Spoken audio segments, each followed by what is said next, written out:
1:31. Buenas noches, amigos, bienvenidos a la nave milenaria radiofónica, la que trae el misterio a las ondas de la cadena SER. España está con frío, desde luego. En otras latitudes del mundo, desde donde ya conectan con nosotros, quizá por fortuna el tiempo sea diferente, pero sí es cierto, y suena un poco advertencia, que el programa de esta noche nos ha salido un poco oscuro. Y la verdad es que muchas veces preferimos arrojar luz y emitir cierta luminiscencia sobre una sociedad y una realidad que nos parece a veces efectivamente macabra, chusca, soez, extraña, incomprensible. Hay algunos acontecimientos recientes para gente y buenos amigos del mundo de la prensa en torno a los que no queremos ahondar mucho más, pero que nos han sobrecogido a todos. Mandamos un fortísimo abrazo a la familia de nuestro amigo Paco González, que desde luego tiene que estar pasando el peor susto de su vida. Prontísima recuperación, compañero, porque yo creo que aquí ya no hay divisas, ni emisoras, ni colores, simplemente personas que lo han pasado muy mal. Y un poco en esa dinámica, hablando sobre estas cosas que ocurren y que nos demuestran que la mente humana es el mayor abismo, el mayor agujero negro, el universo más desconocido está dentro de nosotros mismos, estábamos en la redacción. Y os lo cuento con la sinceridad y la cercanía, creo yo, de siempre, para que os pongáis ya, como decía la semana pasada, abrochándoos los cinturones. Porque resulta que entre Clara Tauces y Carmen, la doble C, ¿no? Pues resulta que empezaron a surgir elementos que una vez más a mí me dejaron con los ojos como platos. No me lo podía creer. Porque una vez más, amigos, siento que soy muy ingenuo, o no sé en qué mundo vivo, pero cuando uno ve algunas cosas, contempla, por ejemplo, el comercio macabro del que íbamos a hablar, uno dice, o somos extraterrestres algunos, o qué demonios pasa, o evidentemente estos serán cuestiones muy singulares, muy concretas. Vamos a hablar de qué, de una patología, de una cuestión que ocurre a las espaldas del mundo, que no conocemos. Las personas normales y corrientes no podemos pensar que, por ejemplo, hay un comercio con un componente insano grande sobre, por ejemplo, psico-killers o grandes criminales o mentes perturbadas, objetos que se veneran, objetos que para algunos tienen cierto poder, un mercado negro, entre comillas, vamos a llamarlo así, que recorre el planeta, que se aprovecha de las redes para llegar a cualquier rincón de los 5 continentes y que nos deja, a mí personalmente me deja helado. Me hace reflexionar sobre esta humanidad, ¿no? Aunque muchas veces quizás sea exagerar y son solo pequeñas motas, pero las motas dan mucho miedo, y sobre todo en noches como esta y ante determinados acontecimientos.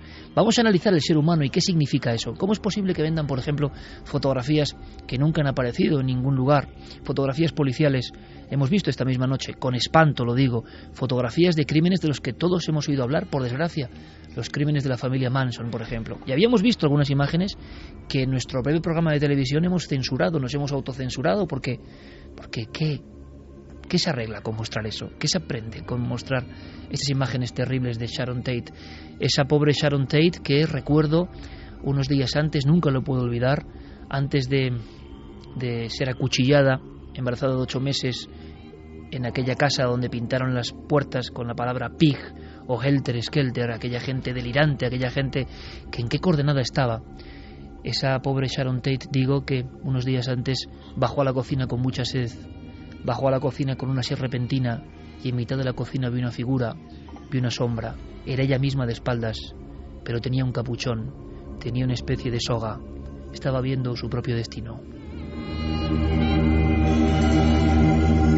Siempre he asociado esa historia de Sharon Tate con lo que pasó en esa casa y por eso me produce enorme espanto. Ahora, son cuestiones criminales, de acuerdo, pero que exista hoy en el 2014 un comercio estructurado donde se venden, por ejemplo, sierras mecánicas que han decapitado a personas. ¿Pero cómo es posible? ¿Pero dónde estamos? ¿Esto es una muestra de la enfermedad de la sociedad? ¿De la banalización del villano? ¿Parece que el malo es bueno? ¿Qué demonios es todo esto? Bueno, pues para aprender un poco de nosotros mismos, para aprender del mayor enigma que es el ser humano, vamos a ahondar en ese comercio, pero también viajaremos a otras latitudes, también comprenderemos otros misterios, también conoceremos la red por dentro para saber una curiosa guerra que existe en Wikipedia a nivel mundial y que tiene que ver con el misterio. También conoceremos el mundo apasionante de las alucinaciones. Nuestro compañero Javier Pérez Campos trae un dossier tremendo de un hombre que investigó a fondo, tan a fondo que estuvo atrapado por ellas, Oliver Oliver Sacks, un trabajo que es la Biblia de las alucinaciones, una puerta entre la obsesión, la enfermedad mental, lo médico y el auténtico misterio. Pero hay muchas más cosas. Empezamos ya, Milenio 3.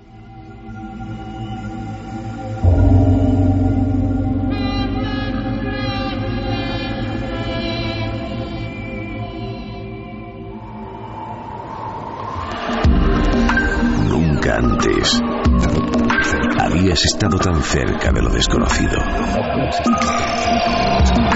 Milenio 3. Cadena Ser.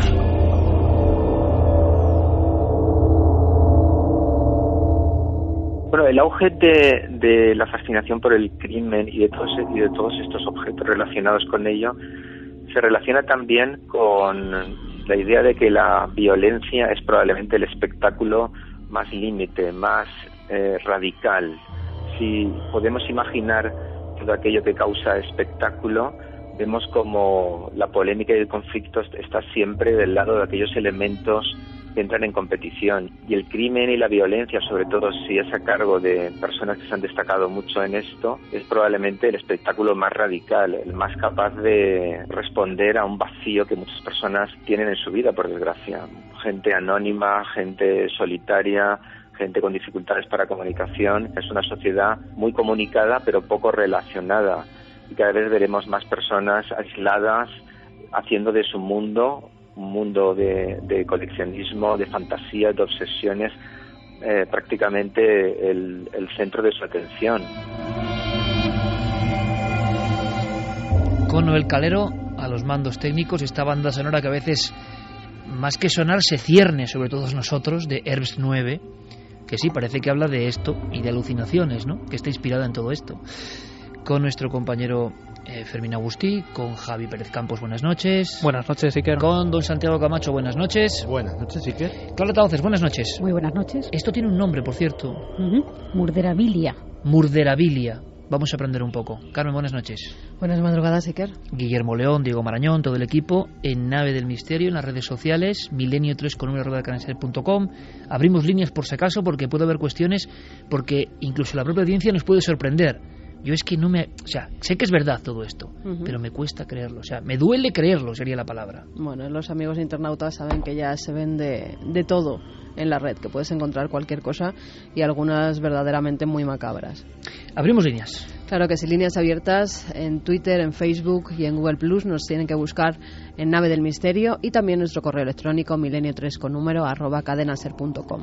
Decía Clara Tauces Murderabilia. Sobre eso va nuestro primer dossier, porque por lo menos para mí es un mundo nuevo, pero que enraiza directamente con lo que sabemos del cerebro humano, las fobias del ser humano, las filias del ser humano, y que para muchos además es un universo que se ha transformado con la llegada de la red, con la facilidad para que todo el mundo intercambie cosas. ¿Suena insano? Pues suena muy insano. ¿Se puede generalizar? Creo que nunca se puede llegar a generalizar. Pero alguien que coleccione esto, alguien que pague por esto, alguien que venda esto, ¿cómo se consigue esto? A mí me da la impresión de estar entrando, estar zambulléndonos a la 1:40 minutos en la cadena SER, en un mundo absolutamente críptico y desconocido para el común de los mortales. Pero teníamos una definición clara, podíamos empezar por ahí. ¿Por qué? Pues este nombre, Murderabilia, viene de murder, que es asesinato en inglés, y bilia, que sería en este caso como atracción por los crímenes, por los souvenirs, entre comillas, macabros, relacionados con crímenes, que esto incluye de todo, es decir, desde simpatía hacia el criminal y hacia todo lo que ha hecho, es decir, objetos personales suyos con los que a lo mejor se lavaba los dientes, sus sábanas, uñas, mechones de cabello, que eso se vende, me estás diciendo. Dientes, sí, todo eso, hasta también escenas de crímenes en fotografías, cosas que no, como has explicado antes, no han visto la luz, porque son parte de los sumarios y de los procedimientos policiales, ¿no?, que llegan a este comercio, a este gran mercado que es Internet, más floreciente, incluso en Estados Unidos pues hay varios portales dedicados a ello y siguen creciendo, es decir, que esto es porque los negocios van bien. Cuéntame, Clara, vamos a hacer varias escenas, cuéntame una así de refilón que a ti te haya impresionado, a ti, que llevas muchísimos años investigando y que de alguna forma también tienes el alma endurecida respecto a estas historias, ¿no? Pero que te haya impactado al ver este comercio, sobre todo por lo que significa. Pero ¿qué objeto? Vamos a empezar con uno, si te parece. ¿Qué objeto a ti te ha llamado la atención especialmente? Pues es que todo, o sea, todo, porque si piensas la finalidad, es decir, el que alguien quiera tener eso en su casa, ya todo es escalofriante, ¿no? Pero, por ejemplo, a mí, en su momento, cuando yo entré un poco en ese asunto, fue a raíz de un escapulario que había pertenecido al famoso payaso asesino, Pogo el payaso asesino, que ya tiene narices, ¿no? Un escapulario que no pega en principio, pero claro, sí pega, si conocemos un poco la historia de este hombre. Porque él, antes de empezar a cometer los crímenes, trabajaba como payaso y ayudaba, por ejemplo, en organizaciones algunas cristianas o organizaciones tipo ONG, acudía a hospitales y a orfanatos donde había niños que estaban ahí desfavorecidos y actuaba como payaso para ayudarles. Era un buen miembro de la comunidad, lo que se diría así, ¿no? Hoy conocido Gacy como el payaso de la muerte. Sí, payaso asesino, que incluso llegó a actuar ante una de las primeras damas en aquel momento en Estados Unidos. ¿Y qué es lo que se vendía de este...? Un escapulario. ¿Sin vergüenza? Un escapulario, a pesar de que es toda su obra pictórica, vamos a decirlo así, porque él, una vez que comete los crímenes y entra en prisión, se aficiona a la pintura y empieza a pintar una serie de cuadros, que algunos de los cuales pues alcanzan grandes sumas de dinero en subastas, en los que casi todos los motivos de los cuadros son payasos, en los que es un alter ego de sí mismo y también de Jeffrey Dahmer, el llamado carnicero de Milwaukee, a quien admiraba. Y son cuadros escalofriantes, ¿no? Payasos con dientes como de sierra y en fin, muy siniestros y muy macabros, pero que sin embargo tienen una gran aceptación y su colección pues casi es como un fetiche, ¿no? Para quienes se dedican a coleccionar toda esta serie de objetos y artículos. ¿A qué precio llegó, por ejemplo, ese escapulario, alguno de los cuadros? ¿Alguna información pues, para que vayámonos decir, casi, por desgracia, navegando en todo esto? Te puedo decir, por ejemplo, de los cuadros, cualquiera de sus cuadros puede valer unos $2,000 por cuadro, por ejemplo.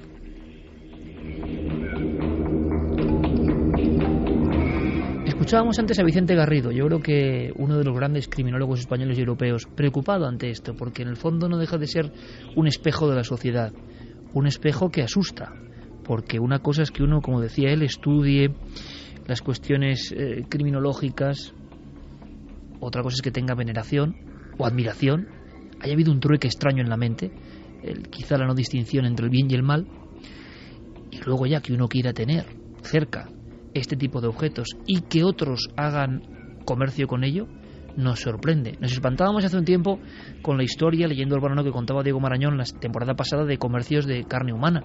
Decíamos, qué espanto, es imposible. Bueno, al final, en este mercado negro aparecerán cosas casi parecidas. Un mercado negro virtual, internacional, 24 horas abierto.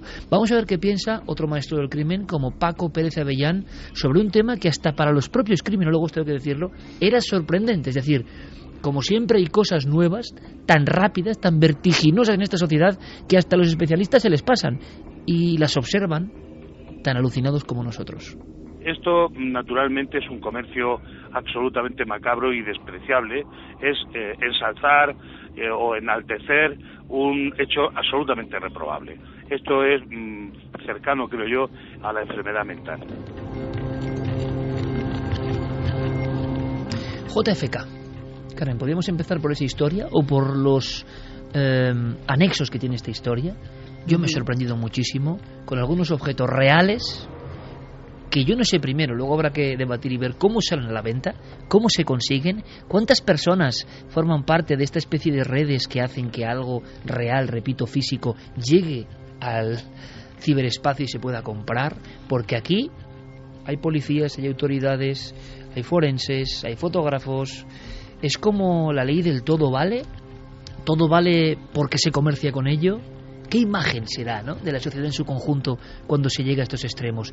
Por favor, escuchad con mucha atención, porque es que esto, bueno, son cosas, yo tengo que decirlo, yo no tengo un especial interés, y ahora menos por los crímenes y la crónica negra, especial interés. Son una forma de aprender del ser humano y quizá aprender a evitarlo. Lo único que puede servir es para eso. Y hemos leído y tenemos muchos libros, y durante toda la historia el misterio ha tocado la crónica negra porque forma parte de él también. Pero yo he visto esta noche en la redacción cosas que nunca a mis 41 años había visto. Por tanto, comprendo que estamos ante un mundo nuevo que se despliega de una forma asombrosa. Santiago Camacho, que ha estado toda la vida también bordeando estos temas, ha visto hoy conmigo cosas que nunca él había visto. Por tanto, esto tiene un valor. Está ocurriendo. La tecnología nos supera. ¿Hay algún objeto que tiene que ver, por ejemplo, con el supuesto asesino de JFK? Que es que se vende. Con Lee Harvey Oswald se vendió en diciembre de 2010, cuando salió en una subasta su ataúd. Al parecer Lee Harvey Oswald fue sumado en 1981 porque había una conspiración.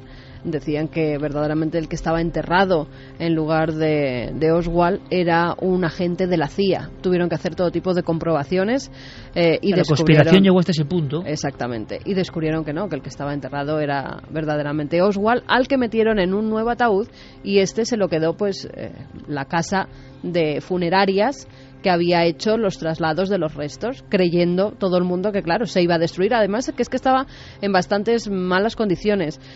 Había tenido mucha humedad, gran parte de la madera de pino con la que habían hecho ese ataúd estaba destrozada, pero aún así se vendió a un coleccionista anónimo que pujó por teléfono y pagó $87.469. $87.000 por el ataúd del falso para algunos, verdadero para otros, asesino de JFK. Pero hay más datos sobre esta historia. Sí, también por un mechón de su cabello de Oswald se pagaron $67.500 en marzo del año 2008, y también se subastó un trozo de la chaqueta que estaba manchada con su sangre. También se subastó y también pagaron una gran cantidad, aunque el coleccionista dijo que ni siquiera quería que se hiciera público el número de dólares que había pagado. Sin duda penetramos en el laberinto del cerebro humano, porque primero que saquen esto a la venta, está claro que Estados Unidos, cuidado, y no solo es Estados Unidos, que no suene esto a crítica solo a Estados Unidos, pero vamos, aquí, como en todo lo que es la cuestión comercial, se llevan la palma. ¿Qué ocurre? Que todo lo que se puede vender debe ser vendido. ¿Quiénes son estos coleccionistas? ¿Para qué puede querer alguien un trozo con la sangre de Lee Harvey Oswald? O un trozo de escapulario o un escapulario del payaso asesino. O la ambulancia en la que fue trasladado JFK hasta el Air Force One, hasta el avión que lo iba a trasladar a Estados Unidos para que lo enterraran. O sea, la ambulancia que llevó el cadáver de JFK se convierte de inmediato en mito ya. Exactamente. Y no solo en mito, sino en grandes seguidores que quieren tener el último reducto donde ha estado el cuerpo de un presidente, o que luego lo quieren utilizar para algo, no sé con qué fines. ¿Pero esto es mitomanía o algo más? ¿Se vendió la ambulancia? Hubo mucha polémica con esa ambulancia porque algunos decían que no había sido esa. Sí se llegó a vender, pero por menos de lo que creían que iba a pujar. Pero sí se llegó a vender, aunque ya te digo, había una doble casi conspiración diciendo que la verdadera fue destruida precisamente para que no se hiciera negocio con ella, y que esta era una de la época, pero que en ella no había estado el cuerpo de JFK. ¿Y vosotros qué opináis? 1:50 minutos. La nave del misterio, redes sociales, Milenio 3 con número @lacadenaser.com. ¿Por qué? Porque es muy interesante. A mí me interesa saber vuestra opinión sincera, ¿no? Esto es, una anécdota. Me interesa también saber que lo tomáis como una anécdota, o veis más allá. ¿Veis que esto es un síntoma de una enfermedad más global, más tremenda, que quizá no sea de ahora? Luego filosofaremos un poco si queréis, sino que viene de siempre. El ser humano, por desgracia, tiene sombras terribles. ¿Qué nos atrae del oscuro? ¿Cómo es posible que alguien llegue a este nivel? Porque a alguien le puede atraer lo oscuro, pero llegar a esto... ¿Es peligroso llegar a esto? ¿Significa algo llegar a esto? Es más, Javier Pérez Campos, buen seguidor del maestro Stephen King, que duda cabe, el gran escritor del terror contemporáneo, Stephen tuvo un extraño atropello y también tenía pánico a que se hiciera negocio porque sabía lo que había detrás. Stephen King sí que suele ser un adelantado a su tiempo casi siempre. ¿Qué pasó con la historia de otra furgoneta macabra? Sí, el comercio de furgonetas macabras es muy habitual en este tipo de compraventas, ¿no? Stephen King en el año 99, efectivamente en el verano del 99, va caminando por la carretera, está dando un paseo, son las 4:30 de la tarde y sufre un atropello. El conductor de esa camioneta alegaría tiempo después que es un perro que va con él el que le distrae y no ve a King en mitad de la carretera, él andando por el arcén, y por eso se lo lleva por delante. Es un accidente fatal que marca su vida y su propia carrera literaria, pero Stephen King, al poco tiempo de empezar a recobrarse y de poder empezar a hacer ciertas llamadas, lo primero que hace, una de las primeras cosas que hace, es llamar a su abogado y ordenarle que se haga cuanto antes con esa Dodge Caravan, que es la que le ha atropellado, porque sabe lo que ha ocurrido en otros casos. El caso de Ed Gein, por ejemplo, es uno que él tenía en mente, cómo se hizo negocio con la furgoneta con la que Ed Gein había transportado los cuerpos. Pues Stephen King estaba convencido de que eso podía ocurrir con la furgoneta que había atropellado a Stephen King. De hecho, había ya algunos compradores interesados en ella e inmediatamente el abogado se hace con la furgoneta por $1.500 y la retiran inmediatamente del mercado.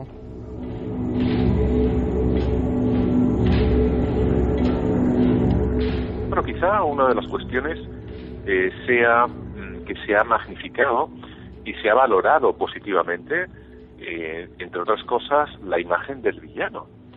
Es decir, todos lo sabemos que hay webs, hay sitios donde en un momento dado se comparte información acerca de este tipo de crímenes, pero no con la menor intención desde el punto de vista científico o criminológico, sino de alguna manera exaltando este tipo de cuestiones. Por ejemplo, huelga decir que hasta hace relativamente un par de décadas los protagonistas de las películas siempre eran personajes bondadosos. Por el contrario, tenemos otro tipo de personajes, por ejemplo, el mismo protagonista del Silencio de los Corderos, pero hay muchísimos más, y en el que muchas veces son psicópatas, son asesinos, y son el eje, ¿no?, de personalidad realmente admirado en esta película. Por lo tanto, yo creo que se ha magnificado muchísimo este tipo de cuestiones. Ahora le preguntaremos a Santiago Camacho sobre este cambio, este giro, ¿cuándo se puede producir? Si esto viene de siempre. Pero claro, vayamos a una de las casas del horror. Hoy hemos estado viendo fotografías, informes que también se venden. ¿Con qué aliciente? ¿Con qué insana creatividad mórbida? Con el de que nunca se han publicado, nunca se han visto en la prensa. A veces es información policial de primera mano, que solo debe servir a los investigadores y que durante muchos años imagino que está guardando polvo en diferentes estanterías. Y siempre hay alguien, no sabemos si por pura cuestión de negocio, que los saca, que los distribuye, y quien paga, por ejemplo, casi $90.000 por un trozo de tela con sangre, primero es gente con mucho dinero. Aquí se podría ver un abanico de hipótesis muy grandes, ¿no? ¿Para qué? Es como el que hace colección de libros de satanismo, pues no es lo mismo, porque eso es directamente un objeto que no sabemos qué otra cualidad artística o plástica tiene. Es estar cerca de cuestiones que tienen que ver con el más absoluto mal. Vayamos a la casa de los crímenes de la familia Manson.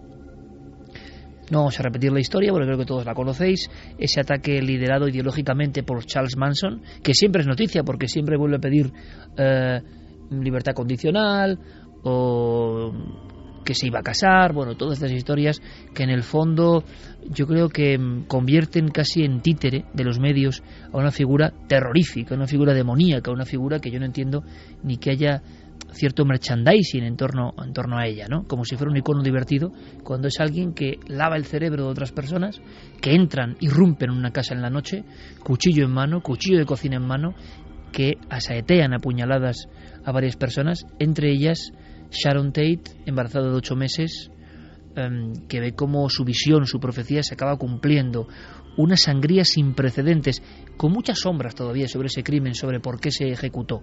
Lo cierto es que hay un material policial, y ese material policial aparece en los primeros puestos casi con veneración de este mundo, que es como meterse en el mundo de las subastas clandestinas, entre comillas, que uno no conoce y dice, oh, caramba, hay gente interesada, hay criptoclubs interesados en esto. Bueno, pues en los crímenes y objetos de la familia Manson parece que hay mucha gente interesada.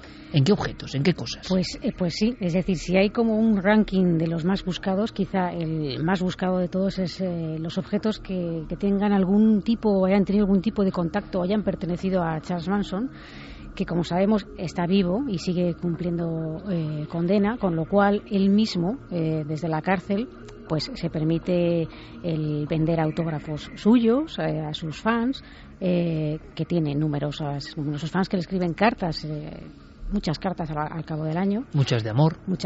Que es otro de los grandes enigmas, ¿no?, de la sociología. Uh-huh. ¿Cómo puede producir amor alguien que ha ideado esa matanza?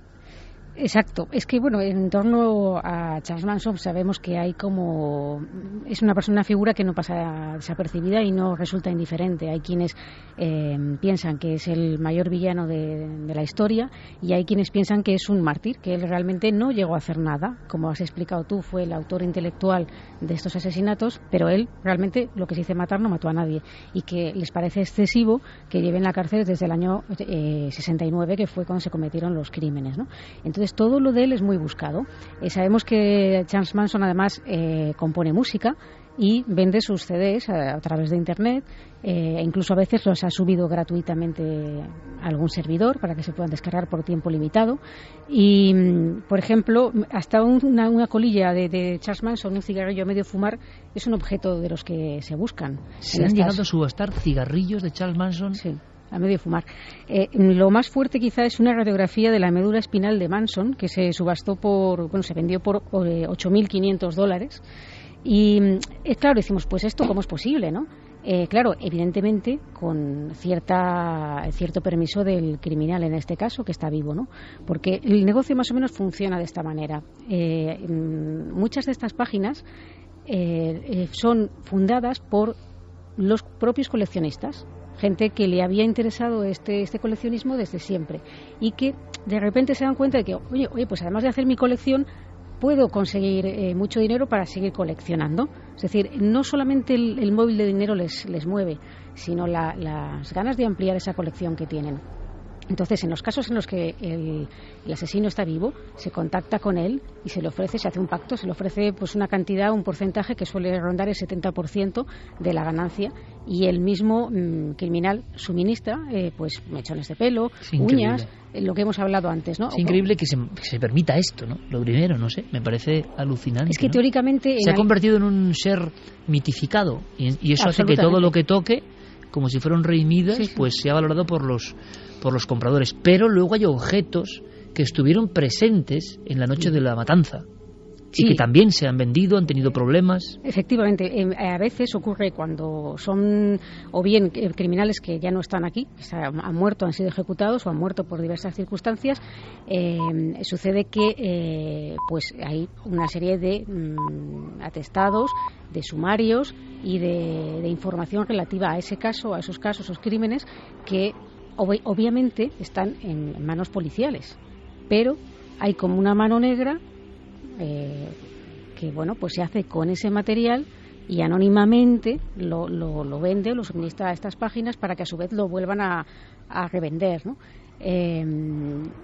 Claro, en el caso de Manson, pues ha circulado todo lo que es las fotografías de los crímenes tal cual se hicieron cuando llegó allí la policía con sus fotógrafos expertos en la materia, y toda esa información está disponible para quien quiera buscarla, quien tenga estómago para verla, sin ningún problema. Es decir, que podemos encontrar incluso páginas, dentro de este tipo de coleccionismo, el propio Manson tiene una página específicamente, por lo menos una, que es un de sus fans club, y ahí venden, pues te puedes imaginar, desde muñecos de plástico, tazas, posavasos, alfombrillas para el ratón. Pero esto, por ejemplo, podría ser un nivel segundo respecto a la materia directamente, por ejemplo, sangre de un crimen o sangre de una matanza, es venderla. Un poco, y que en el fondo,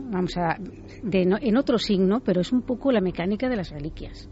Es decir, son trofeos, son cuanto más en contacto con el crimen, con el criminal o con la víctima, más elevado es el precio en el mercado. Hubo alguien que entró en la casa, que vivió en la casa de las matanzas terroríficas, porque aquellas mujeres estaban fuera de sí, ¿no? Y yo creo que algunas de las imágenes más tremendas de lo que es la locura son las expresiones de las chicas de la familia Manson, que dicen que es la que acaba con el sueño hippie, ¿no?, de la América que se ha rendido, ¿no?, a todo eso, con las cuchilladas de aquella noche. Cuando las detienen se ve en la expresión que ellas son como unos autómatas que han obedecido a su líder y que han acabado con un salvajismo que es que no hay precedentes prácticamente, ¿no? Están los cuerpos pues convertidos en un colador de cuchilladas anchas, de cuchillos con gran grosor, ¿no?, y con gran filo. Bien, hubo alguien que creo que sin saberlo vivió en aquella casa, sí, y tomó sus precauciones o quiso vender algo o no sé cuál es la historia. No, bueno, pues la verdad es que la casa en cuestión, pues hay incluso agentes inmobiliarios especializados en ver qué uso se le puede dar a un inmueble famoso de estas características, en la que ha habido unos crímenes muy sonados, porque por una parte, si bien se produce una desvalorización de ese inmueble, pero se le puede sacar rendimiento por otro lado si se explota ese tema, ¿no? Cosa que también nos alucina, sí, claro. Es alucinante. Entonces, claro, durante cierto tiempo, pues esa casa estuvo habitada porque era la forma de hacer ver que allí no pasaba nada, que todo era con cierta normalidad, aunque siempre se acercaban curiosos, es decir, incluso se ofrecían algunos tours para ver la casa. Es decir, esto era algo que sucedía con cierta frecuencia, ¿no?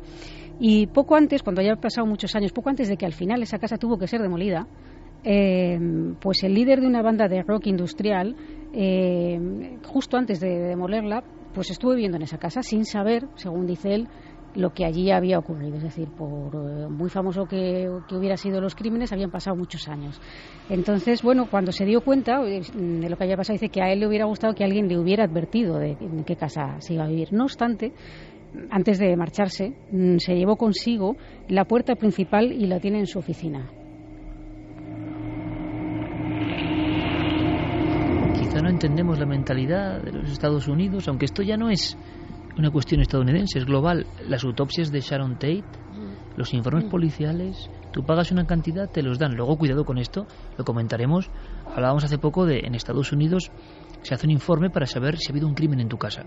Porque siempre hemos hablado de lo mismo. Imaginaos, amigos, amigas, a estas horas de la noche, que tú estás en tu casa, por ejemplo, delante de la chimenea, si es que tiene chimenea, estás leyendo y te fijas en que ahí fueron los crímenes de la familia Manson.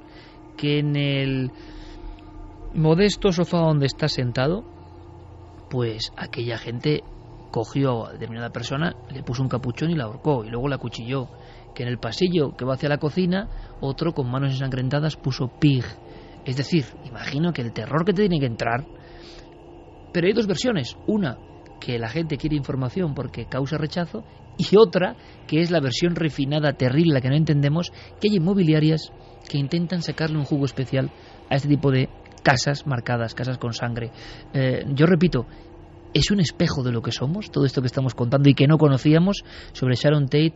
Terrible, las autopsias, las fotos, las imágenes, el mejor postor. Sí, está además pues la plantilla que utilizan los forenses cuando realizan una autopsia, siendo el cuerpo de una mujer o de un hombre, según sea el cadáver que tienen en la mesa de autopsias. En este caso está incluso la firma del médico que realizó la autopsia a Sharon Tate, y se van mostrando punto por punto en ese cuerpo sin personalidad, en una especie de dibujo de mujer, las cuchilladas que tenía Sharon Tate, donde tenía heridas, cómo la habían rajado, bueno, todo tipo de Y hay algo que me impresiona, mira, te cojo la hoja directamente, que suene, o sea, que es que esto es como es. Es una muñeca sin pelo, es como un maniquí, tiene las palmas abiertas, es un dibujo forense de aquel año 69, del condado de Los Ángeles, te mira directamente, parece el típico dummy, pero tú interpretas que es alguien humano, está marcado de cuchilladas y te sigue mirando con esa expresión. Es la autopsia de uno de los crímenes más famosos de la historia, y debajo de ella aparece American Express, Mastercard, Visa. Hablando de casas también malditas o donde han ocurrido hechos criminales, hechos luctuosos, también una que se vendió donde pues ocurrieron todo tipo de asesinatos, los llevaron a cabo Fred y Rose West. Os acordaréis porque era un jardín, se llamó la casa del jardín macabro. Encontraron hasta 12 cuerpos de chicas, habían sido violadas, habían sido maltratadas y luego asesinadas, y algunas de ellas, para que pues los huesos no se encontraran todos juntos, o no sé qué les daría en la cabeza a esta pareja, habían sido desmembradas y los huesos estaban pues por distintas partes del jardín. Esa casa macabra se vendió por $57.750 en el año 2000. Era además la misma casa donde en 1994 se había encontrado el cadáver de una de las hijas de esta pareja, que había estado escondido durante más de 20 años en la casa. Los policías describieron las escenas como algo incapaz de soportar, sobre todo por la brutalidad con la que habían sido desmembradas las chicas. De nuevo fue un coleccionista quien compró esa casa, aunque después fue echada abajo. Decidieron derruirla. Porque hay ocasiones, y vamos a conocer ahora una historia con uno de los que es que da un poco, de verdad que es insano todo, o sea, da un poco de, en fin, y tampoco estamos entrando en mucho detalle en los crímenes. A mí me sigue sorprendiendo cómo a veces algunos estudiosos del crimen se meten tanto en el papel que parece que veneran, ¿no? O están hablando tanto tiempo de las mismas cosas que se hace una delgada línea, ¿no? Que no sabes hasta qué punto haya como una fascinación extraña por el lado oscuro, ¿no? Que yo creo que de fascinante no tiene nada, pero ha habido casos donde los objetos han acabado siendo malditos, a pesar del interés de los coleccionistas, que serían una parte de estos integrantes de la trama, bien curioso, como digo, digno de Pérez Reverte, o los coleccionistas de este tipo de cosas, ¿para qué las quieren? Quizá estemos hablando de algo parecido a lo de la reliquia del Papa de la semana pasada, es un poco la misma dinámica. Ahora hablaremos de eso, pero Santi, que antes negabas con la cabeza diciendo es que no puede ser ya, cuando oías lo de la colilla, esto será un reflejo profundísimo que no queremos ver de una parte de lo que somos. Vamos a ver, hay obviamente una demanda en la sociedad, o sea, y cuando surge esa demanda, evidentemente la oferta termina abriéndose camino, a veces de formas insospechadas. La sociedad, yo creo que está herida o está enferma de cierta forma. Fíjate, te voy a contar uno de los casos que dieron casi origen en mantillas a este fenómeno. Jeffrey Dahmer, el carnicero de Milwaukee, estaba escribiendo su autobiografía. Según las leyes del estado de Wisconsin, él podía escribirla, podía publicarla, pero no podía beneficiarse económicamente de ella, y todos los beneficios de eso iban a ir a parar a los familiares de las víctimas. Hasta ahí todo de acuerdo. En el interín, cuando apenas llevaba unos capítulos, Jeffrey Dahmer es asesinado por otro recluso en prisión y el libro se queda en nada. Y las víctimas, o los familiares de las víctimas que ya se habían hecho la ilusión de hacerse con esos derechos de autor, pues se quedan un poco decepcionadas. ¿Y qué proponen? Hacer una subasta de los objetos personales de Jeffrey Dahmer. Es decir, a veces el ser humano es muy feo. A veces es muy bello, a veces tiene cosas increíbles, pero a veces tiene cosas increíbles por otro lado. Sí se ha llegado a esa banalización. Ahora mismo, en una importante página de comercio electrónico, la más importante del mundo, en Estados Unidos, tú puedes comprar el Trivia Murder Todos hemos jugado al Trivial, pues el Trivial llevado al asesinato. Todos son es básicamente un Trivial con sus preguntitas y tal, pero hasta el punto de que los quesitos son cadáveres de bebés. Hemos llegado a ese nivel. Ahora me responde Santi, pero yo lanzaba esa pregunta y ahora sabremos más de seguramente el caso más macabro, más terrible y por eso más sangrante, nunca mejor dicho, en cuanto a la comercialización y a lo que expresa todo esto. Estamos zambulléndonos en marejadas profundas. Yo le decía a Santiago Camacho, bueno, y esto será, como decía Garrido antes, una terrible señal de alarma. Yo creo que aquí lo que queremos siempre es caminar hacia la luz en el fondo, y para eso a veces hay que bordear los abismos, comprenderlos, saber qué ocurre, saber lo que uno no quiere o hacia dónde no quiere ir. Y esto es casi un programa de denuncia, ¿no? Esto está pasando. Claro, hay quien puede decir, oye, hay libertad para coleccionar lo que sea. Cierto, pero no menos cierto es que nos sorprende hasta qué punto el hombre, el ser humano, puede tener esa falta de empatía con el sufrimiento, esa proximidad a lo oscuro. ¿Y seremos culpables todos, la sociedad que hemos creado? ¿Qué opina nuestro público, Carmen? Pues mira, Benito Nauta dice, antes las reliquias eran de santos y ahora de asesinos, más tecnología y menos alma. Qué interesante. Farengarish, si una persona admira a un asesino, ¿ve correcto acabar con una vida? Si es así, ¿sería un asesino en potencia? Montgat, nos creemos muy desarrollados siendo en realidad tan primitivos. Lupoza, no entiendo cómo un asesino puede tener fans. Es que no, el ser humano lo que menos parece a veces es humano. Miriam Escaño, y digo yo, ¿esos objetos no conservarán parte de la energía negativa de sus dueños? Alejandra, toman importancia tras la muerte, como los artistas que mueren jóvenes y se convierten en mitos. Nancy dice, otro tema recurrente de esas compras macabras es que los compradores se lo ocultan a los demás, por algo será. Usako Utada, estos temas dan verdadero pavor, mucho más que cualquiera relacionado con lo insólito. Esto es indudablemente real. Jonathan Moreno dice, puede ser que compren restos de pelo, sangre y ropa de asesinos para realizar algún tipo de brujería. Palmira Martín da grima, solo mentes enfermas son capaces de coleccionar restos humanos u objetos procedentes de crímenes. Terra Curiosity dice, Carmen Porter se compró un pie momificado, también tiene tela, casi más que un cacho de tela con sangre. Yo nunca he comprado un pie momificado. Bueno, si usted lo dice, lo que usted diga. Sí, bueno, en la vida he comprado un pie momificado. Reina Maeve. Por cierto, el comercio de fardos funerarios, de momias como material arqueológico siempre ha existido, ¿eh? Sí. Hubo una época que estaba muy de moda, a mí eso fardos enteros. Y los ladrones de tumbas, claro, para algo lo hacían también. Pero hubo una época, por ejemplo, hoy en día el mercado del arte, se venden algunos sarcófagos con la momia dentro en España. Pero incluso, claro, pero esa momia no era un criminal que había matado a otro, ¿no? No. Pero incluso incluso ese comercio está propiciando actos delictivos. Ahora mismo se está comerciando con esqueletos sacados de profanaciones de cadáveres, entre otras cosas para hacer, pues yo que sé, el ritual del traje del muerto. Es uno de los rituales que se necesita un esqueleto completo, y básicamente con ese esqueleto se hacen una serie de cosas para que el espíritu del difunto acompañe como protector al beneficiario. Cuéntanos esto, que esto yo no sé. ¿Qué es esto del traje del muerto? El traje del muerto, que aparte de una novela que tenía ese título, es un ritual, o la prenda del muerto también, depende de los países, es un ritual llevado a cabo prácticamente en brujería afrocaribeña, y que básicamente su ingrediente principal es un esqueleto entero. Tiene que ser entero, eso es muy, muy, muy importante. No vale un huesito, no vale una falange, tienes que llevarte el muerto completo. Con eso se hace una serie de rituales, una serie de prácticas, y lo que se hace es, digámoslo así, una especie de megatalismán.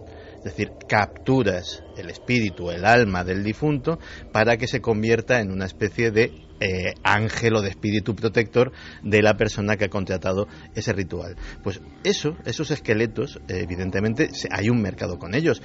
Igual que hay un mercado con todo tipo de elementos sacados de profanaciones de cementerios que se utilizan en otro tipo de rituales.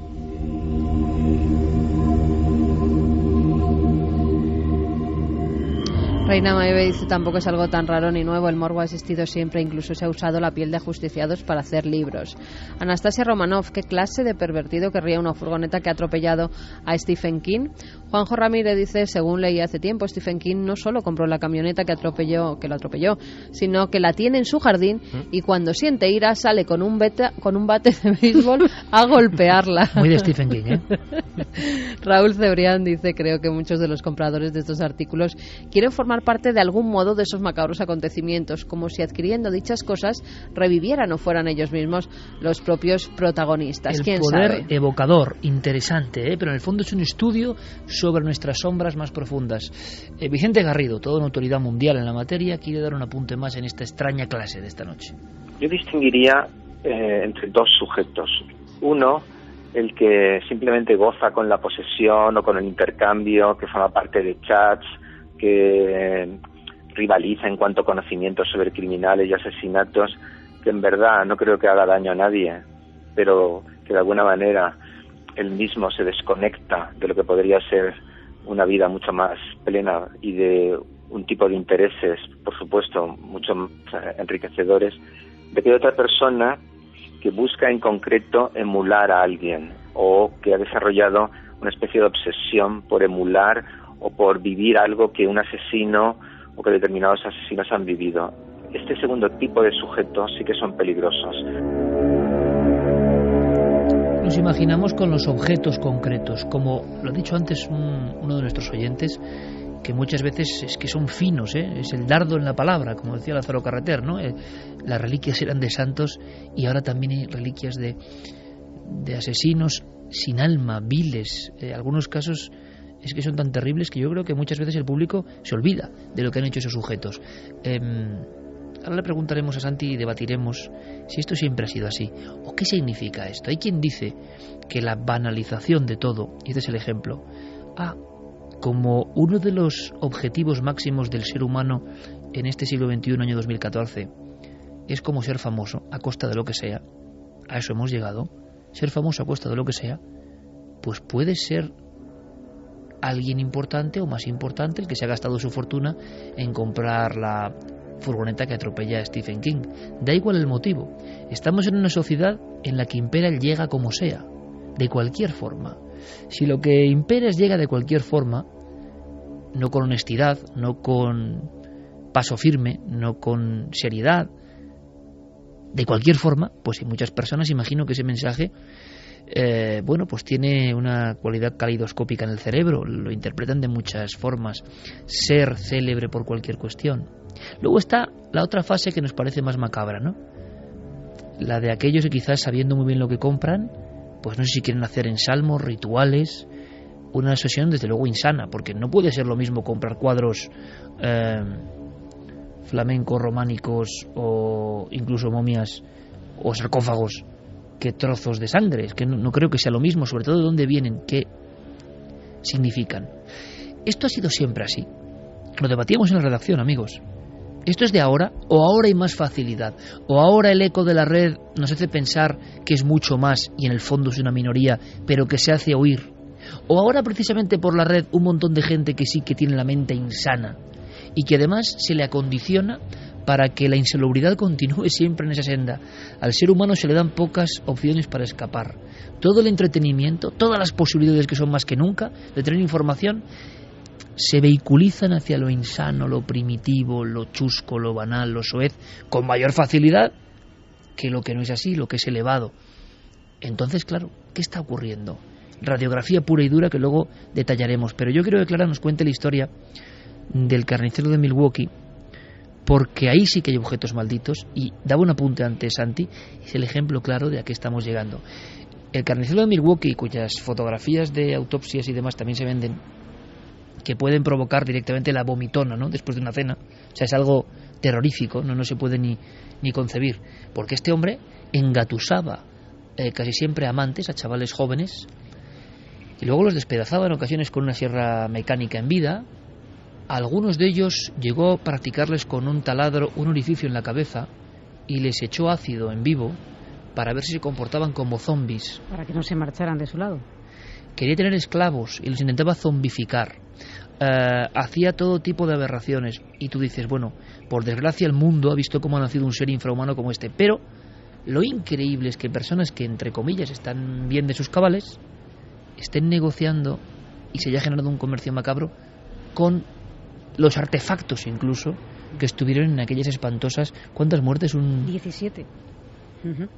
Además, bueno, lo ha explicado muy bien Santi, lo ha dejado en un punto en el que efectivamente Dahmer es asesinado en la cárcel por un compañero. Dahmer, es más, cuando entra en la cárcel, al principio lo tienen aislado, pero lo tienen aislado porque tienen miedo que pueda cargarse algún preso. O sea, hasta ese grado llevaba su peligrosidad, ¿no? Y ya en un momento determinado lo ponen a hacer unas tareas que sí, podía estar relacionándose con algunos otros reclusos, y uno de estos reclusos, que dice actuar por voces divinas, lo mata, haciendo un bien a la comunidad, ¿no? Entonces, efectivamente, las familias de las víctimas pues se encuentran con que no se les va a indemnizar de ninguna de las maneras, y entonces es precisamente cuando se inicia una subasta macabra ordenada por un juez de Chicago que ordena vender en pública subasta las herramientas que Dahmer había utilizado para cometer sus crímenes. Entre los lotes figuraban, por ejemplo, 4 sierras mecánicas, 2 cuchillos y un pesado martillo con el que las golpeaba, así como un bidón de plástico donde guardaba temporalmente las partes de sus víctimas, e incluso el frigorífico donde conservaba las cabezas y el corazón antes de comérselos, porque además este hombre también practicaba la necrofilia y el canibalismo, ¿no? Su colchón, sus sábanas, cepillos de dientes que él había utilizado, sus tarjetas de visita. Pero en cambio el juez consideró que su colección de pornografía no era ya apropiada para ser subastada y la desestimó de meterla en estos lotes. Un grupo de ciudadanos de Milwaukee compró el lote completo con intención de montar un museo de los horrores para atraer el turismo a la ciudad, pero debido a que mucha gente se escandalizó ante esta práctica, decidieron finalmente deshacerse de esos objetos, los quemaron y no pudieron sacar el beneficio que pretendían de ello, ¿no?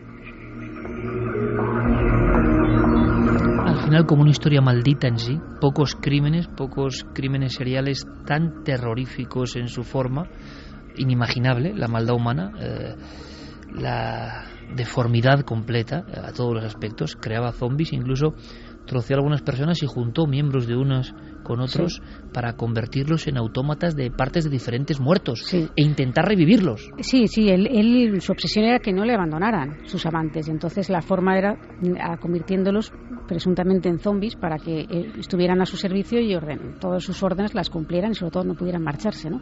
Es más, Jeffrey Dahmer estuvo en varias ocasiones en un tris, esto que se dice, de detenerlo, pero siempre con su cara de niño bueno convencía a las autoridades de que ahí no pasaba nada, porque algunas de sus víctimas lograron escapar medio zombies con el ácido que se acaba de inyectar, y los tomaron por borrachos. Él habló con la policía y dijo, no, hombre, si lo que le pasa es que está borracho, ya le llevo yo a casa, y le ayudaron a colocarle en una silla de ruedas y todo para poder llevarlo a su domicilio, y la policía no entró.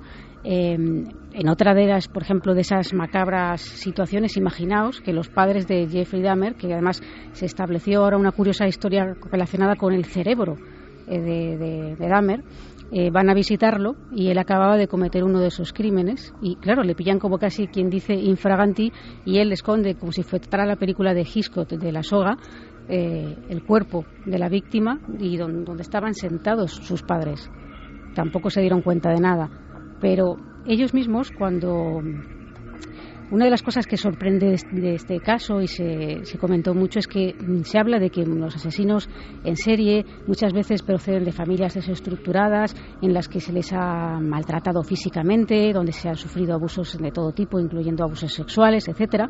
Pero no era el caso de Dahmer. Dahmer había sido un niño feliz, que había empezado a torturar a los animales con 8 años, o incluso menos. Y sus padres... cuando él muere, establecen una pelea por quién se quedaba con el cerebro. El padre quería el cerebro para quemarlo y deshacerse de él y lo más lejos posible, y su madre quería que la ciencia lo investigara, y estuvieron incluso en una pelea legal y el cerebro metido en un frasco de formol durante cierto tiempo.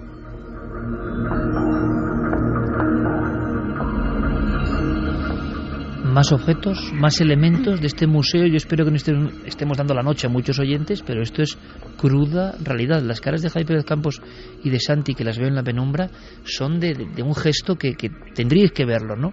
Como de decir, esto es increíble. Mira, y contamos a veces cosas increíbles, ¿no? Pero esto es increíble y absolutamente real. Pues también intentaron subastar, aunque no lo consiguieron, lo que eran los instrumentos con los que realizaron la autopsia de Elvis Presley. Se muestran además como en el anuncio salían a la venta por $14,000, así se iniciaba. Pero eso son los propios médicos, me imagino, los que filtran eso para... Dicen que en este caso fue alguien de pompas fúnebres. La mano negra, decía Clara, ¿no? Que se quedó con el instrumental para muchos años después poder venderlo y sacar una cifra importante. Aquí vemos pues cómo están todos los instrumentos que utiliza un forense para abrir el cuerpo, las tijeras, los bisturís, hasta los propios guantes que se puso el médico para hacer esa autopsia. Pero la propia casa de subastas, al no poder certificar 100% que esos instrumentos verdaderamente habían cortado el cuerpo del rey del rock, dijeron que bueno, que los retiraban de la subasta.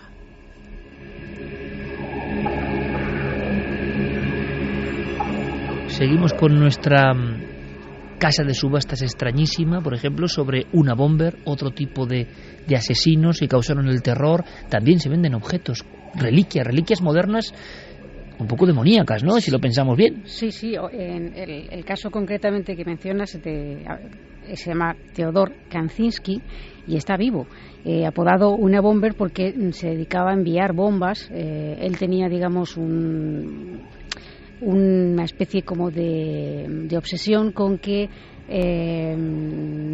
las nuevas tecnologías no nos globalizaran, y este hombre está en contra de esto, de esta subasta, porque de él se ha subastado la máquina de escribir con la que escribía el manifiesto. ¿No? El manifiesto fue escrito a mano. Perdón por el dato erudito, pero el manifiesto de una bomber lo escribió de su puño y letra. Serían textos, imagino, de él o... Están los diarios en los que detallaba cómo construir las bombas.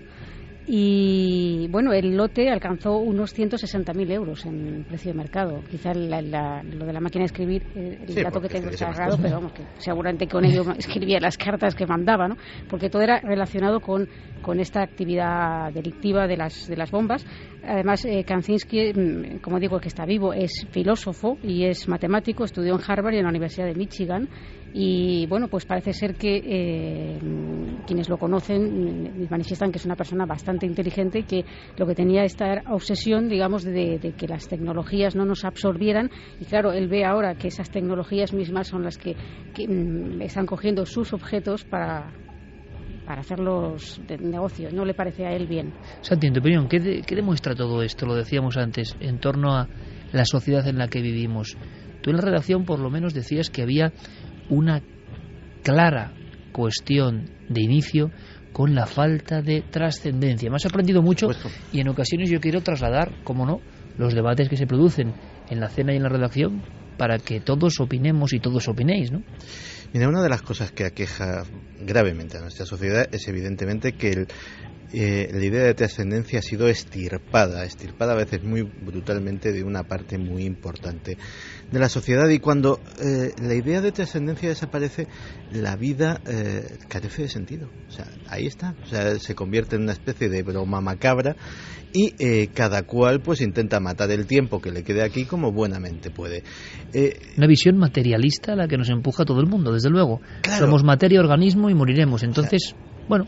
Estábamos hablando de asesinos en serie, pero es que eso se puede extrapolar a todo. Famosos de Hollywood, por ejemplo, tienen que contratar servicios privados de recogida de basuras, porque la gente especula.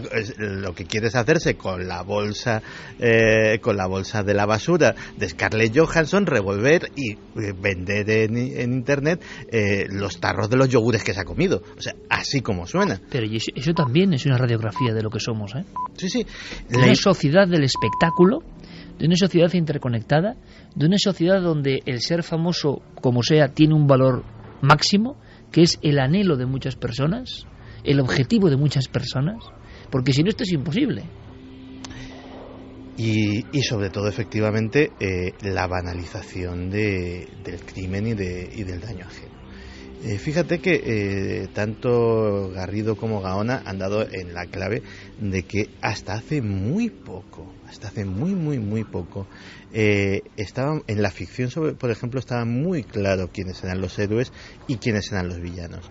Y hay un momento en el que las líneas se desdibujan, en el que todo se vuelve tremendamente confuso y en el que de repente personajes que son a todas luces villanos se convierten efectivamente en los protagonistas de la historia. Ni siquiera son villanos como podía haber antes, que caramba, un villano muy villano hacía un acto maravilloso de redención al final y bueno, podía quedar efectivamente redimido. No, son villanos recurrentes y absolutamente pertinaces. Entonces, ¿qué está sucediendo aquí? Pues está sucediendo que estamos ante una sociedad, yo creo que enferma y herida, que ha hecho objeto de culto de los cuerpos mutilados por mentes igualmente mutiladas, y que lo grotesco, como decía el título de un disco de Marilyn Manson, de que estamos en la edad de oro de lo grotesco, y realmente tenía razón en ese sentido. Sobre todo que ahora está más al alcance de todos, porque antes, para acudir a una de estas subastas, la mayoría de ellas, de casas importantes, te tenían que traer el catálogo a casa, era diferente. Ahora con un clic tú puedes acceder a todo tipo de subastas en todo el mundo, y te lo mandan a casa. Sobre todo el hecho de saber que no eres el único que tiene esa extraña afición, porque antes, bueno, pues a lo mejor dice alguien, ¿cómo voy a decir esto, no? De eso, compradores anónimos que no quiere que se sepa ni lo que han pagado por ello, ni quiénes son, y de repente entras en unos portales y ves que hay un montón de gente pujando por lo mismo que te interesa a ti, y dices, bueno, pues no debo ser que yo tan raro, ¿no? Sí, claro, pero hay una historia, perdón, Javi, sí. Que yo siempre la comento, y lo saben bien los sexólogos. Hay parafilias sexuales de todos los calibres. Algunas eran tan sumamente extrañas que el que las padecía o el que las tenía, era prácticamente imposible que a lo largo de su vida, por muy larga que fuese, se encontrase con una pareja que tuviese semejantes fantasías sexuales y pudieran complacerse ambos. Por poner una muy suave, la gente que se excita con los globos, pero con los globos que se inflan, pues eso existe, y probablemente haya uno entre 1.000.000 o uno entre 100.000. Pues hay comunidades de internet de gente que comparte esa parafilia, se ponen de acuerdo, se reúnen, hacen sus cositas con sus globos y todos están contentos. Pues exactamente pasa lo mismo con esto. Un tipo que quisiera hacerse con un material de un asesino en serie hace 10, 15 años, tenía que meterse en un mundo para iniciados, en el AMPA directamente, relativamente sórdido, correr riesgos de que le timasen, de que le diesen gato por liebre, etcétera, etcétera, y ahora prácticamente es tan seguro y tan cómodo como el mismísimo eBay. Sí, y sobre todo también... que en eBay está prohibido. No, digo, pero vamos, que estos portales te dan todo tipo de garantías, los que se dedican a esto. Vamos. Y entre ellas el anonimato, que yo creo que es la clave fundamental también. Si uno montara una tienda física y vendiera este tipo de cosas, yo creo que la gente no se atrevería a entrar, principalmente por vergüenza.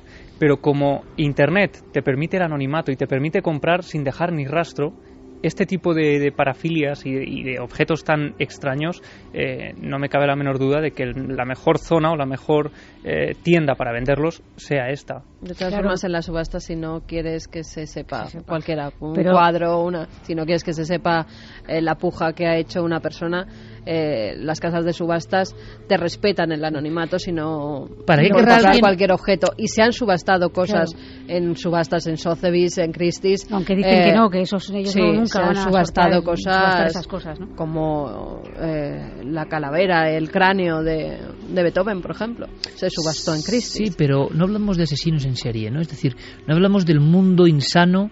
No es lo mismo una momia que el cigarro de un asesino. No es lo mismo una cuestión histórica que la sierra mecánica del carnicero de Milwaukee. Es decir, y la pregunta que yo lanzo es, desde vuestro punto de vista, ¿para qué querrán las personas, por ejemplo, el trozo de tela ensangrentada? Pero fetiches para qué? Porque sienten algo. Pues igual que a otro le gusta un tipo de emoción, un cuadro de Cristo y tiene la casa llena de cuadros de Cristo, fetiches. Es una emoción que es lo que sienten. Pero fíjate, decían una este de las oyentes, macabros y enfermizos. Decían una de las oyentes si algo de la energía de ese ser oscuro se habrá quedado impregnada en ese objeto. Pues yo creo que muchos compradores es lo que esperan.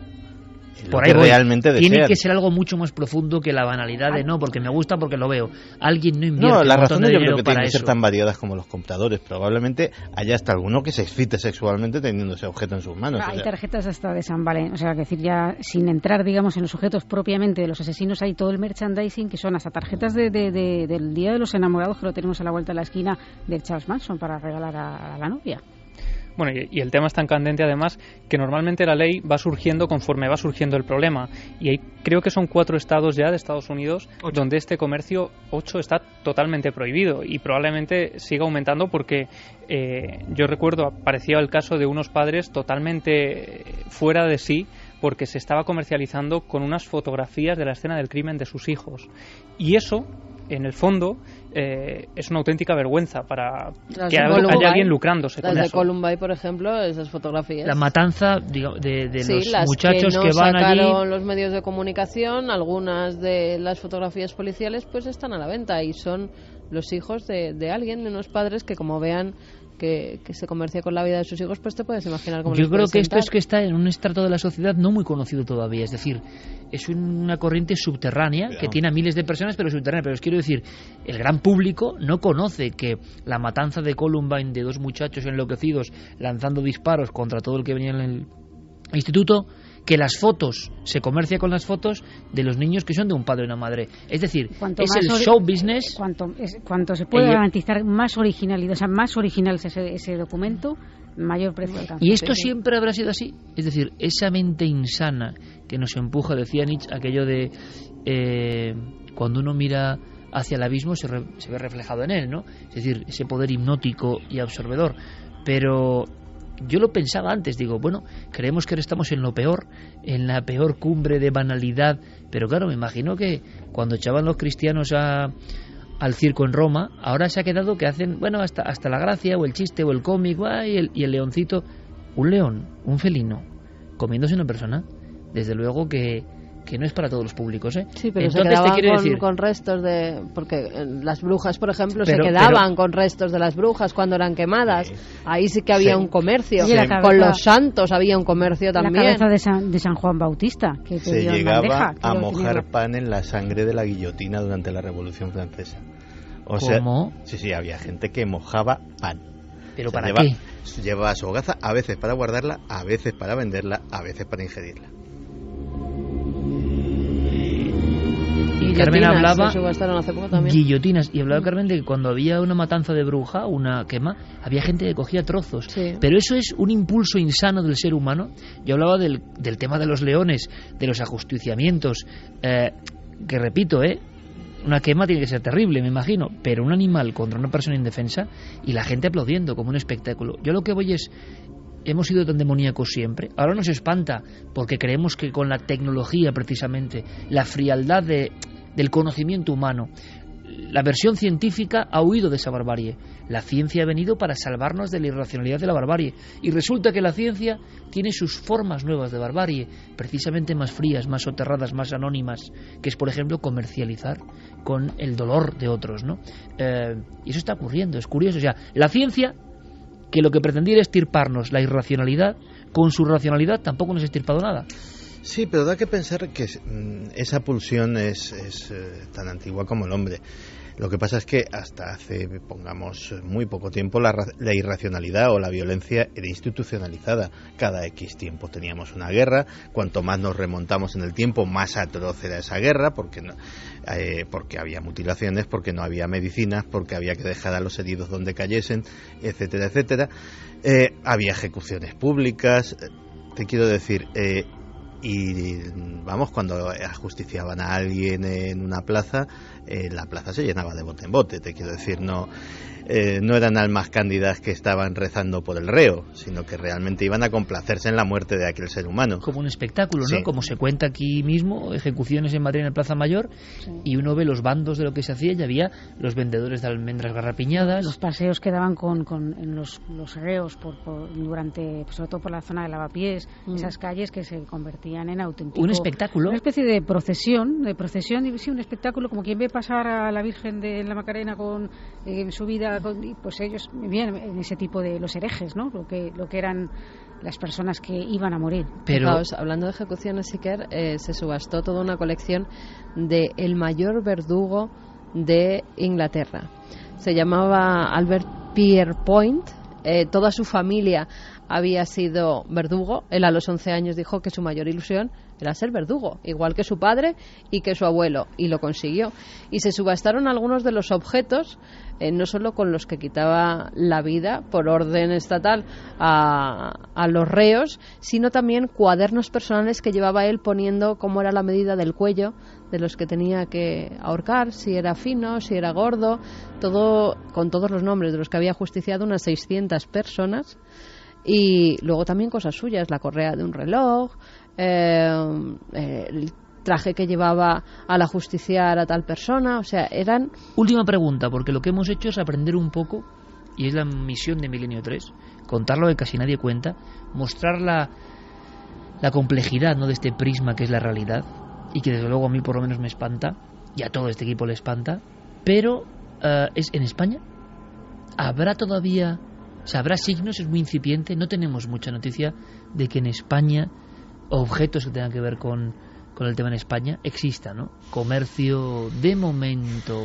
Hombre, compradores seguro que hay, porque esos, como decimos, son personas. Las personas, cada individuo tiene su motivación, y habrá quien pues diga, mira, pues yo quiero tener un autógrafo. Me refiero a que no habéis localizado ningún material. Aquí, por ejemplo, en el Museo de la Policía era un poco esa doble visión extraña, ¿no? Nadie mejor que la policía, que ha luchado con los criminales, sabe que son criminales, pero el cuchillo de Jarabo lo mostraban con cierta... Sí, era un cuchillo especial, era un cuchillo que marcó el mundo del crimen. Cuando matan de un disparo en la cara en la zona de Chamartina al delincuente juvenil El Jaro, le quita a alguien la gorrita madrileña que él llevaba, un chaval de 16 años que manejaba una banda de 50 personas en Madrid, que causaba el terror en el año 78-79 en Madrid.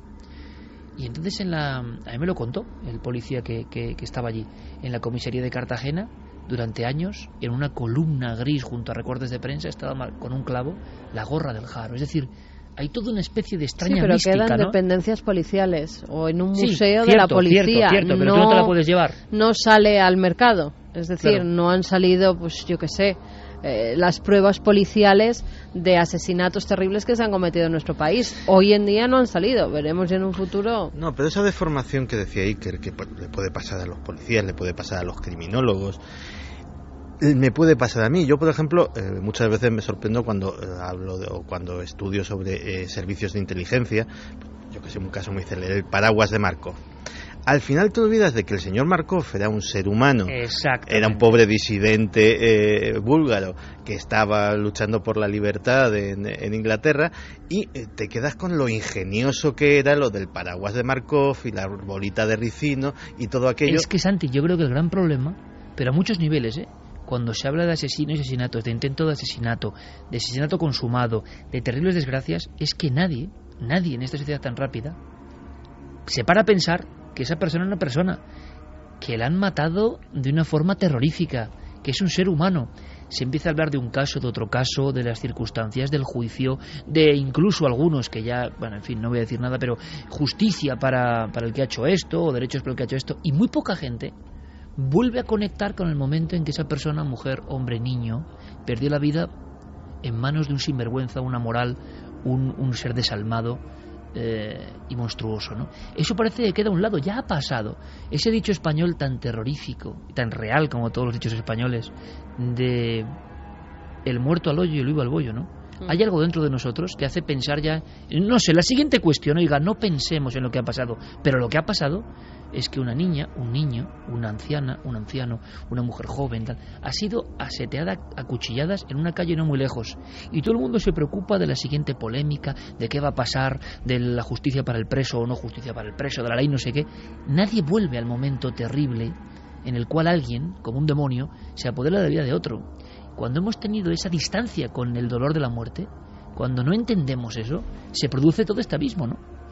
Yo creo que es lo que está ocurriendo y está ocurriendo a muchos niveles. ¿Tú no crees, por ejemplo, que ahora mismo, que es un caso veremos muy reciente, si ahora mismo alguien subastara la momia de Prim, no tendría muchos compradores? Seguro, claro, por el valor histórico también, ¿no? Cierto, y es un ajusticiado, pero no es el asesino.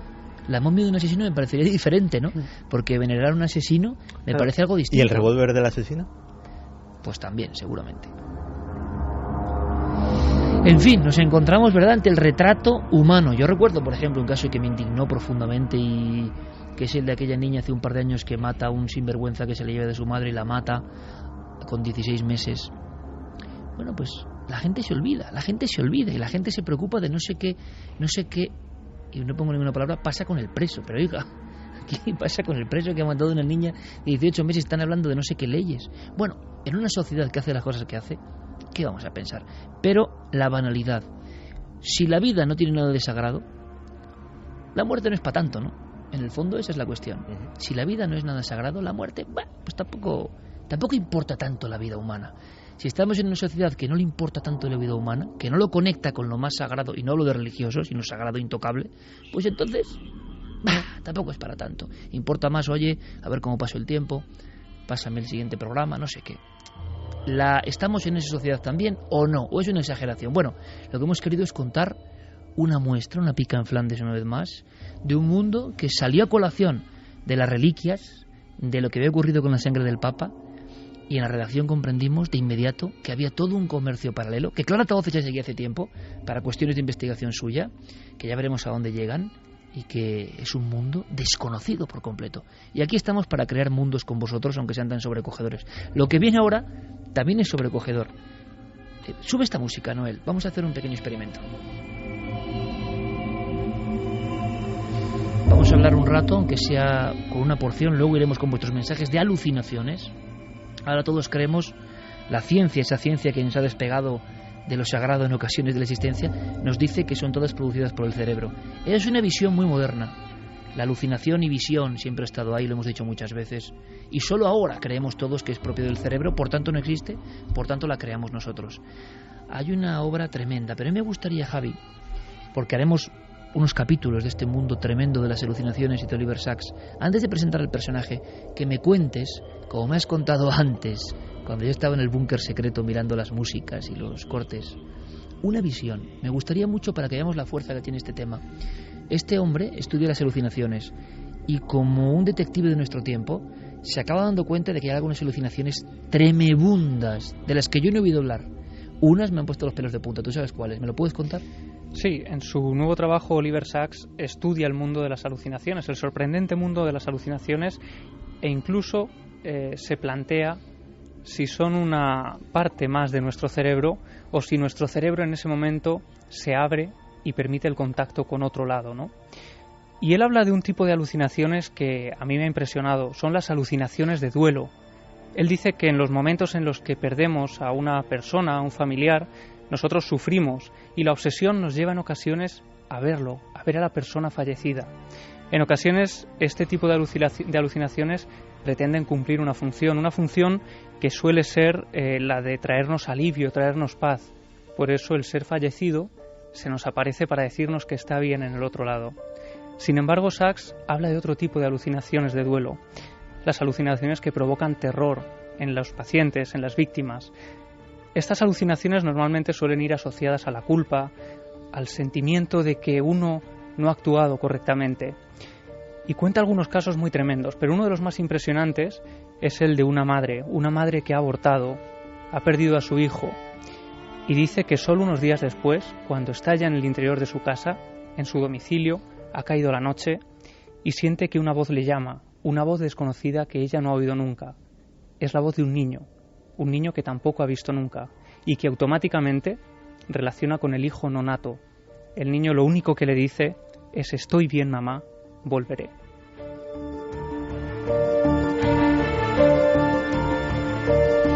Hasta ese nivel que supera cualquier película se ha metido Oliver Sacks. Conocemos un poco el personaje, vamos con un pequeño fragmento de película y ahora nos lo explica Javi Pérez Campos. Yo venía a solicitar el puesto de investigador en el laboratorio de neurología. Este es un hospital para enfermos crónicos y el puesto que ofrecemos es el de neurólogo. Trabajaría con pacientes, con personas vivas. Medicina práctica. Práctica ella. ¿El Instituto Carmel qué hacía allí? ¿Trabajaba con pacientes o...? Con gusanos. ¿Cómo dice? Aquel proyecto fue inmenso. Tenía que extraer un decigramo de meilina de 4 toneladas de gusanos. ¿En serio? Sí. Dediqué 5 años a ese proyecto. Fui el único que creía en él. Todo el mundo decía que era imposible. Y lo es. Sí, ahora ya lo sé. Lo demostré. Un nombre como el tema anterior para aprender, Oliver Sacks. Una historia de un entusiasta de la ciencia, capaz de meterse en proyectos imposibles. Una película, un primer éxito, Despertares. Pero cuéntanos, ¿qué tenemos que saber de él en una ficha?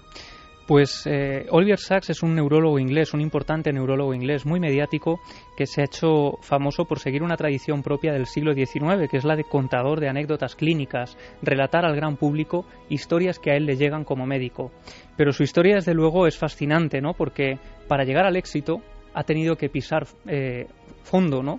De hecho, para contextualizar un poco, en 1950 surge la neuroquímica, se empieza a estudiar detalladamente el uso de sustancias alucinógenas y todo eso a él le hace ver que hay un camino, que hay una nueva vía interesante para la neurología. Y precisamente por eso Iker Sacks empieza a estudiar neurología hasta que en el año 65 consigue incluso una beca para trasladarse a Nueva York y estudiar esa carrera, ¿no? Una beca de neuropatología. Cuando él llega allí, lo primero que hace es probar en primera persona cuáles son los efectos de esas drogas alucinógenas que están tan de moda, ¿no?, en la ciudad de Nueva York. Empieza a tomar LSD, anfetaminas, semillas de Don Diego, cannabis, todo ello, como decía, a modo de sujeto experimental. Lo más tremendo es que al cabo de unos días él acabaría convirtiéndose en víctima de esas drogas. Y es que empieza a sufrir una adicción a todas estas sustancias hasta tal punto de que cae en una grave depresión, llega inmediatamente una ruptura emocional que le trastoca por completo, su carrera empieza a truncarse, siente que además esa beca está siendo absolutamente desperdiciada, que su vida no vale para nada, que se ha equivocado por completo de carrera y de camino. Y no solo eso, sino que tiene que empezar a tomar hidrato de cloral para poder dormir por las noches, pero en unas dosis que superan hasta 20 veces las recomendadas para una persona. Y eso hace que incluso tenga que robar drogas del laboratorio, del hospital donde trabaja. Para que te hagas una idea, llega un momento en el que después de una clase él acude a una cafetería a tomar un café para volver a tener un poco de energía. Cuando el café le llega a la mesa, se da cuenta de que el camarero es un extraño ser bicéfalo que le está observando con cara de auténtico. Y Oliver Sacks sabe que está siendo víctima de un delirium tremens y sabe que si es incapaz de controlarse, acabará el resto de sus días en un psiquiátrico. Por eso consigue llegar a casa y los 2 días siguientes Iker los pasa encerrado en la cama, tomando nota de todas las visiones que está sufriendo.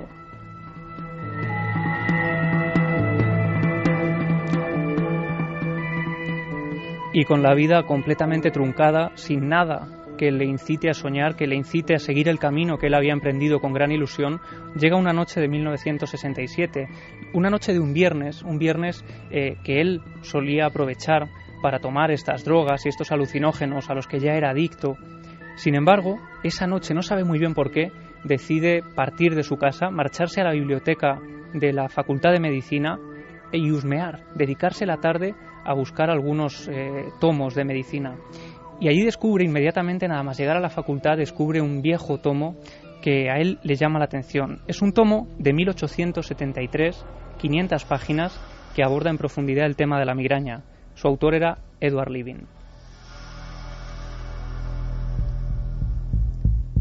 Sacks se lleva el pesado tomo a su casa. Allí empieza a leerlo con un poco de incredulidad, de escepticismo, no sabe muy bien por qué ha decidido coger ese tomo y no otro. Y lo que le sorprende es que desde la página 1 se queda prendado de ese trabajo antiquísimo, hasta tal punto de que él dice que cuando va leyendo ese trabajo le va sorprendiendo tan gratamente que cada hoja le parece de mayor intensidad, profundidad y belleza. Y después de 10 horas, la noche en vela, consigue leerse las 500 páginas del tocho.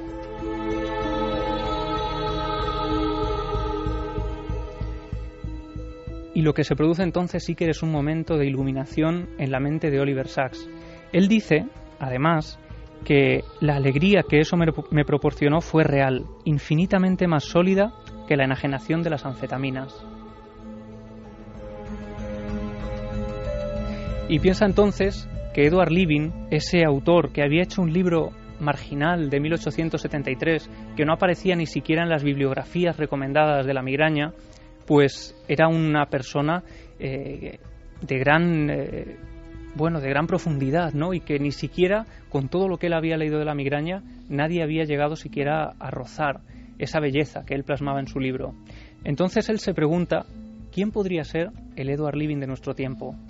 Y Sacks asegura que en ese momento escucha una voz interior disociada de su propio yo, que le dice, el Edward Levin de nuestro tiempo eres tú.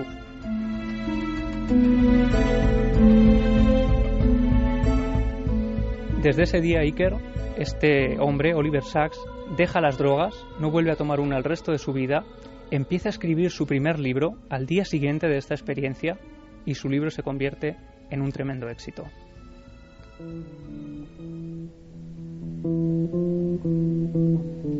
¿Qué libro era ese? Pues ese era un libro sobre la migraña que él escribe basado en ese pensamiento de Edward Levin y que alcanza un éxito editorial hasta tal punto de que sale incluso del comercio de los libros académicos. Pero no solo eso, sino que él con ese libro consigue hacerse un nombre. Solo 2 años después escribe Despertares y ese libro es llevado al cine con Robin Williams haciendo de él mismo, que es el corte que escuchábamos al principio.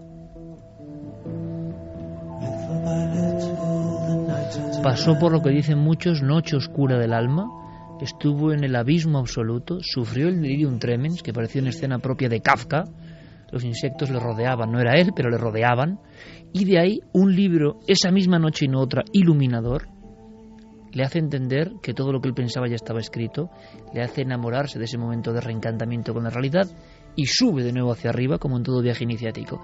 Y ahora Sacks lo que hace es meterse en un ámbito que él conoce de motu propio, la alucinación.